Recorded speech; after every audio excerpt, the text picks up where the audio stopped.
Hello everyone, welcome back to this video. Disha here, and we are going to begin with the 53rd Shloka in this video, and we are going to complete the entire second chapter in this video.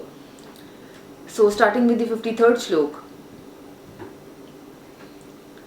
The 53rd Shloka says, when your mind is no longer disturbed by the flowery language of the Vedas, and when it remains fixed in the trance of self-realization, then you will have attained the divine consciousness. Now coming to the explanation of this shloka. To say that one is in samadhi is to say that one has fully realized Krishna consciousness. That is, one in full samadhi has realized Brahman, Paramatma and Bhagwan. The highest perfection of self-realization is to understand that one is eternally the servitor of Krishna and that one's only business is to discharge one's duty in Krishna consciousness. A Krishna conscious person or unflinching devotee of the Lord should not be disturbed by the flowery language of the Vedas.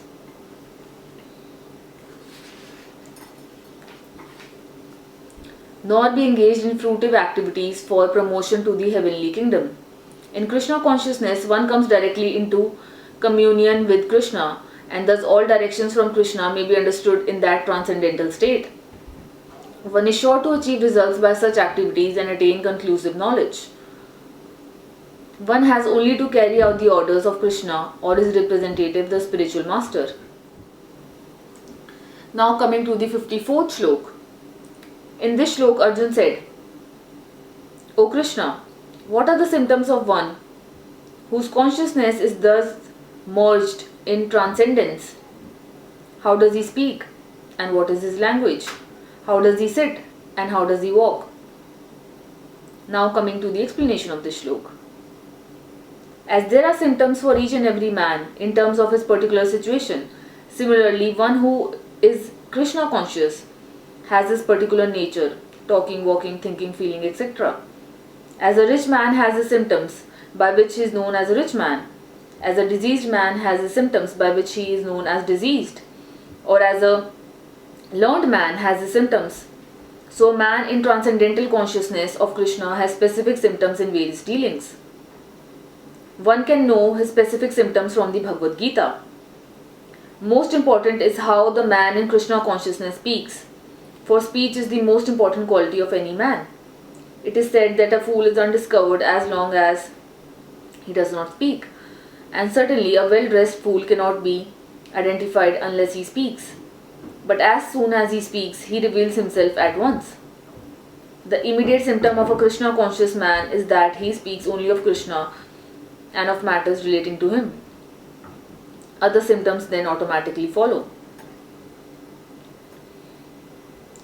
Now coming to the 55th Shloka, which says, the Supreme Personality of Godhead said, O Partha, when the man gives up all varieties of desire for sense gratification, which arise from mental concoction, and when his mind, thus purified, finds satisfaction in the self alone, then he is said to be in pure transcendental consciousness. Now coming to the explanation of this shloka. The Bhagavatam affirms that any person who is fully in Krishna consciousness or devotional service of the Lord has all the good qualities of the great sages, whereas a person who is not so transcendently situated has no good qualifications, because he is sure to be taking refuge in his own mental concoctions. Consequently, it is rightfully said herein that one has to give up all kinds of sense desire manufactured by mental concoction. Artificially, such sense desires cannot be stopped. But if one is engaged in Krishna consciousness, then automatically sense desires subside without extraneous efforts. Therefore, one has to engage himself in Krishna consciousness without hesitation, for this devotional service will instantly help one onto the platform of transcendental consciousness. The highly developed soul always remains satisfied in himself by realizing himself as the eternal servitor of the Supreme Lord. Such a transcendently situated person has no sense desires resulting from petty materialism. Rather, he remains always happy in his natural position of eternally serving the Supreme Lord. Now coming to the 56th Shloka, which says, One who is not disturbed in mind even amidst the threefold miseries or related when there is happiness. And who is free from attachment, fear and anger is called the sage of steady mind. Now coming to the explanation of this shloka. The word Muni means one who can agitate his mind in various ways for mental speculation without coming to the factual conclusion. It is said that every Muni has a different angle of vision, and unless a Muni differs from other Munis, he cannot be called a Muni in the strict sense of the term. But a Sthitadhir Muni, as mentioned herein by the Lord, is different from an ordinary Muni. The Sthitadhir Muni is always in Krishna consciousness, for he has exhausted all his business of creative speculation. He has surpassed the stage of mental speculation and has come to the conclusion that Lord Shri Krishna or Vasudeva is everything. He is called a Muni fixed in mind. Such a fully Krishna conscious person is not at all disturbed by the onslaughts of the threefold miseries. Similarly, when he is happy, he gives credit to the Lord, thinking himself unworthy of the happiness. He realizes that it is due only to Lord's grace that he is in such a comfortable condition and able to render better service to the Lord. And for the service of the Lord, he is always daring and active and is not influenced by attachment or aversion. Attachment means accepting things for one's own sense gratification, and detachment is the absence of such sensual attachment. But one fixed in Krishna consciousness has neither attachment nor detachment, because his life is dedicated in the service of the Lord. Consequently, he is not at all angry even when his attempts are unsuccessful. Success or no success, a Krishna conscious person is always steady in his determination. Now coming to the 57th shloka, which says, in the material world, one who is unaffected by whatever good or evil he may obtain, neither praising it nor despising it, is firmly fixed in perfect knowledge.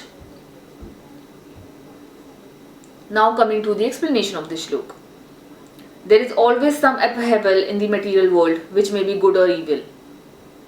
One who is not agitated by such material upheavals, who is unaffected by good and evil, is to be understood to be fixed in Krishna consciousness.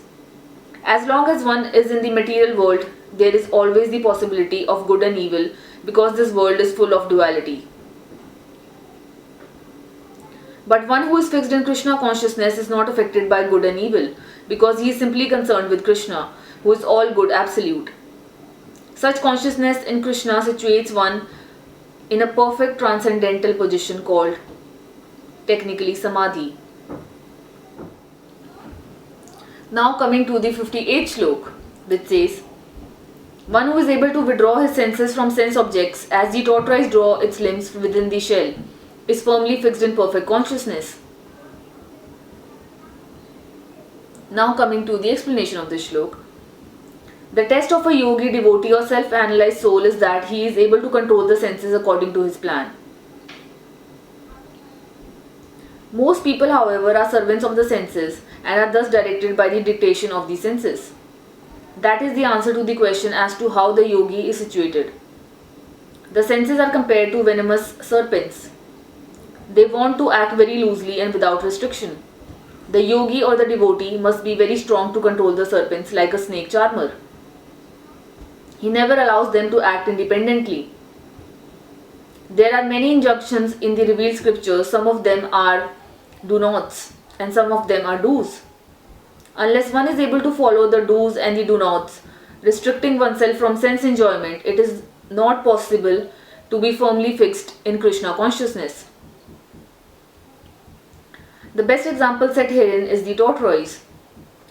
The tortoise can at any moment wind up its senses and exhibit them again at any time for particular purposes. Similarly, the senses of the Krishna conscious person are used only for some particular purpose in the service of the Lord and are withdrawn otherwise. Arjun is being taught here to use his senses for the service of the Lord instead of for his own satisfaction. Keeping the senses always in the service of the Lord is the example set by the analogy of the tortoise who keeps the senses within.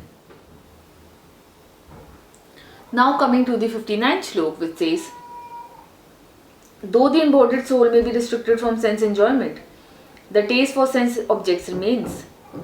But ceasing such engagements by experiencing a higher taste, he is fixed in consciousness. Now coming to the explanation of this shlok. Unless one is transcendently situated, it is not possible to cease from sense enjoyment. The process of restriction from sense enjoyment by rules and regulations is something like restricting a diseased person from certain type of eatables. The patient, however, neither likes such restrictions nor loses his taste for eatables. Similarly, sense restriction by some spiritual process like Ashtanga Yoga in the matter of yam, niyam, asan, pranayam, pratyahar, dharan, dhyan, etc. is recommended for less intelligent persons who have no better knowledge. But one who has tasted the beauty of the Supreme Lord Krishna in the course of his advancement in Krishna consciousness no longer has a taste for dead material things. Therefore, restrictions are there for the less intelligent neophytes in the spiritual advancement of life. But such restrictions are only good until one actually has a taste for Krishna consciousness. When one is actually Krishna conscious, he automatically loses his taste for pale things. Now coming to the 68th slok, which says, the senses are so strong and impetuous, O Arjun, that they forcibly carry away the mind even of a man of discrimination who is endeavoring to control them. Now coming to the explanation of this shlok.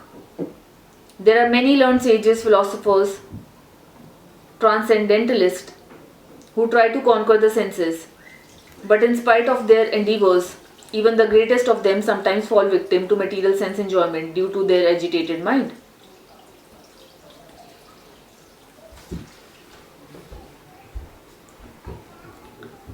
It is very difficult to control the mind and senses without being fully Krishna conscious. Krishna consciousness is such a transcendently nice thing that automatically material enjoyment becomes distasteful. It is as if a hungry man has satisfied his hunger by a sufficient quantity of nutritious eatables. Now coming to the 61st slok, which says, one who restrains his senses, keeping them under full control and fixes his consciousness upon me, is known as a man of steady intelligence. Now coming to the explanation of this shlok. That the highest conception of yoga perfection is Krishna consciousness is clearly explained in this verse. And unless one is Krishna conscious, it is not at all possible to control the senses. The great sage Durvasa Muni picked up a quarrel with Maharaja Ambarisa, and Durvasa Muni unnecessarily became angry out of pride and therefore could not check his senses. On the other hand, the king, although not as powerful a yogi as the sage, but the devotee of the Lord, silently tolerated all the sages' injustice and thereby emerged victorious. As a blazing fire burns everything within the room, Lord Vishnu, situated in the heart of a yogi, burns up all kind of impurities. The Yoga Sutra also prescribes meditation on Vishnu and not meditation on the void. The so-called yogis who meditate on something other than Vishnu simply waste their time in vain. We have to be Krishna conscious, devoted to the personality of Godhead. That is the aim of real yoga. Now coming to the 62nd shlok, which says, while contemplating the objects of the senses, a person develops attachment for them. And from such attachment, lust develops. And from lust, anger arises. Now coming to the explanation of this shlok. One who is not Krishna conscious is subjected to material desires while contemplating the objects of the senses. The senses require real engagements. And if they are not engaged in the transcendental loving service of the Lord, they will certainly seek engagement in the service of materialism. In the material world, everyone, including Lord Shiv and Lord Brahma, to say nothing of other demigods in the heavenly planets, is subjected to the influence of sense objects, and the only method to get out of this puzzle of material existence is to become Krishna conscious. A sincere devotee of the Lord shuns all material sense enjoyment due to his higher taste for spiritual enjoyment in the association of the Lord. That is the secret of success. One who is not therefore in Krishna consciousness, however powerful he may be in controlling the senses by artificial repression, is sure ultimately to fail, for the slightest thought of sense pleasure will agitate him to gratify his desires. Now coming to the 63rd shlok, which says, from anger complete delusion arises, and from delusion bewilderment of memory. When memory is bewildered, intelligence is lost, and when intelligence is lost, one falls down again into the material pool. Now coming to the explanation of this shlok. By development of Krishna consciousness, one can know that everything has its use in the service of the Lord. Those who are without knowledge of Krishna consciousness artificially try to avoid material objects, and as a result, although they desire liberation from material bondage, they do not attain to the perfect stage of renunciation. Their so-called renunciation is called falgu, or less important. On the other hand, a person in Krishna consciousness knows how to use everything in the service of the Lord. Therefore, he does not become a victim of material consciousness. Now coming to the 64th shlok, which says, but a person free from all attachment and aversion and able to control his senses through regulative principles of freedom can obtain the complete mercy of the Lord. Now coming to the explanation of this shlok. It is already explained that one may externally control the senses by some artificial process. But unless the senses are engaged in the transcendental service of the Lord, there is every chance of a fall. Although the person in full Krishna consciousness may apparently be on the sensual plane, because of his being Krishna conscious, he has no attachment to sensual activities. The Krishna conscious person is concerned only with the satisfaction of Krishna and nothing else. Therefore, he is transcendental to all attachment and detachment. If Krishna wants, the devotee can do anything which is ordinarily undesirable. And if Krishna does not want, he shall not do that which he would have ordinarily done for his own satisfaction. Therefore, to act or not to act is within his control because he acts only under the direction of Krishna. This consciousness is the causeless mercy of the Lord, which the devotee can achieve in spite of his being attached to the sensual platform. Now coming to the 65th shlok, which says, for one thus satisfied in Krishna consciousness, the threefold miseries of material existence exist no longer. In such satisfied consciousness, one's intelligence is soon well established.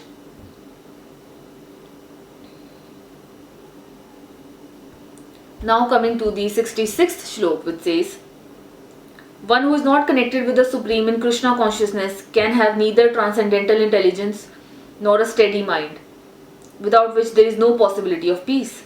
And how can there be any happiness without peace?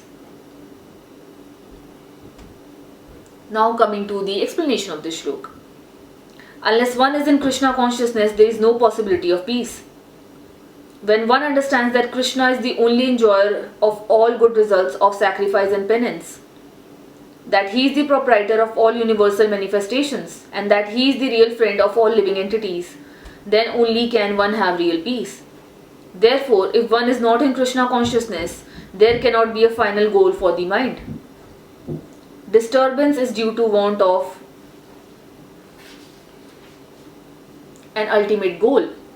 And when one is certain that Krishna is the enjoyer, proprietor and friend of everyone and everything, then one can with a steady mind bring about peace. Therefore, one who is engaged without a relationship with Krishna is certainly always in distress and is without peace, however much he may make a show of peace and spiritual advancement in life. Krishna consciousness is a self-manifested peaceful condition which can be achieved only in relationship with Krishna. Now coming to the 67th shlok, which says, as a strong wind sweeps away a boat on the water, Even one of the roaming senses on which the mind focuses can carry away a man's intelligence. Now coming to the explanation of this shlok. Unless all of the senses are engaged in the service of the Lord, even one of them engaged in sense gratification can deviate the devotee from the path of transcendental advancement. As mentioned in the life of Maharaja Ambarisa, all of the senses must be engaged in Krishna consciousness, for that is the correct technique for controlling the mind. Now coming to the 68th shlok, which says, in this shlok Krishna is talking to Arjun and he is saying, therefore, O mighty armed, one whose senses are restrained from their objects is certainly of steady intelligence. Now coming to the explanation of this shlok. One can curb the forces of sense gratification only by means of Krishna consciousness, or engaging all the senses in the transcendental loving service of the Lord. As enemies are curbed by superior force, the senses can similarly be curbed, not by any human endeavor, but only by keeping them engaged in the service of the Lord. One who has understood this, that only by Krishna consciousness is one really established in intelligence, and that one should practice this art under the guidance of a bona fide spiritual master, is called a sadhak, or a suitable candidate for liberation. Now coming to the 69th shlok, which says, what is night for all beings is the time of awakening for the self-controlled, and the time of awakening for all beings is night for the introspective sage. Now coming to the explanation of this shlok. There are two classes of intelligent men. One is intelligent in material activities for sense gratification, and the other is introspective and awake to the cultivation of self-realization. Activities of the introspective sage or thoughtful man are night for persons materially absorbed. Materialistic persons remain asleep in such a night due to their ignorance of self-realization. The introspective sage remains alert in the night of the materialistic men. The sage feels transcendental pleasure in the gradual advancement of spiritual culture, whereas the man in materialistic activities, being asleep to self-realization, dreams of varieties of sense pleasure, feeling sometimes happy and sometimes distressed in his sleeping condition. The introspective man is always indifferent to materialistic happiness and distress. He goes on with his self-realization activities undisturbed by material reactions. Now coming to the 70th shlok, which says, a person who is not disturbed by the incessant flow of desires that enter like rivers into the ocean, which is ever being filled but is always still, can alone achieve peace, and not the man who strives to satisfy such desires. Although the vast ocean is always filled with water, it is always, especially during the rainy season, being filled with much more water. But the ocean remains the same, steady. It is not agitated, nor does it cross beyond the limit of its brink. That is also true of a person fixed in Krishna consciousness. As long as one has the material body, the demands of the body for sense gratification will continue. The devotee, however, is not disturbed by such desires because of his fullness. A Krishna conscious man is not in need of anything, because the Lord fulfills all his material necessities.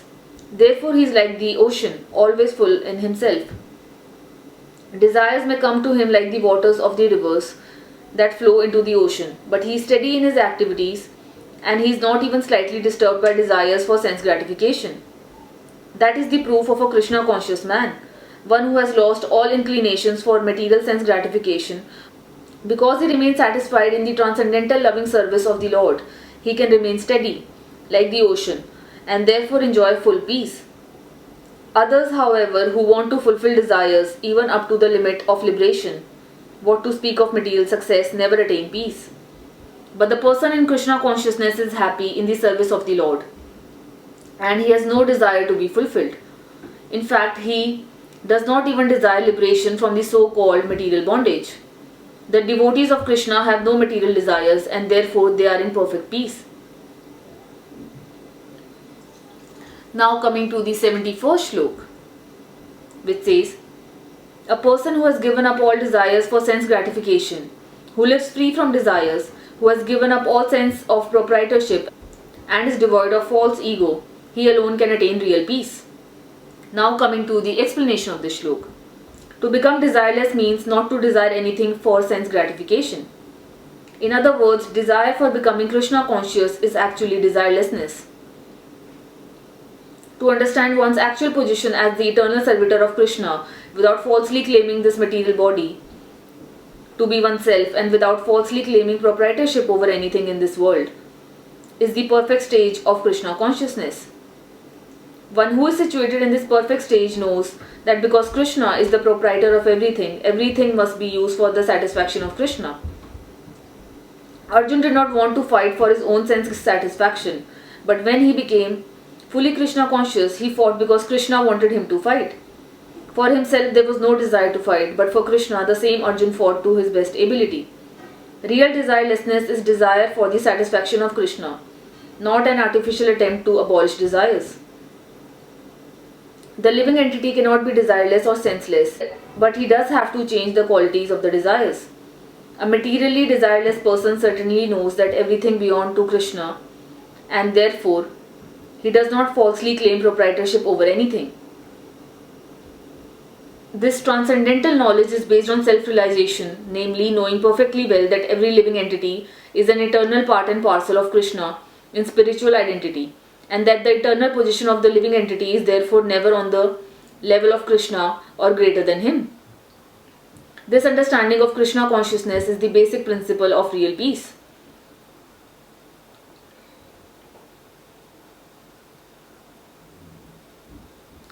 Now coming to the 72nd shlok, which is the last shlok from this chapter of the Bhagavad Gita, and it says, that is the way of the spiritual and godly life, after attaining which a man is not bewildered. If one is thus situated, even at the hour of death, one can enter into the kingdom of God. Now coming to the explanation of this shlok.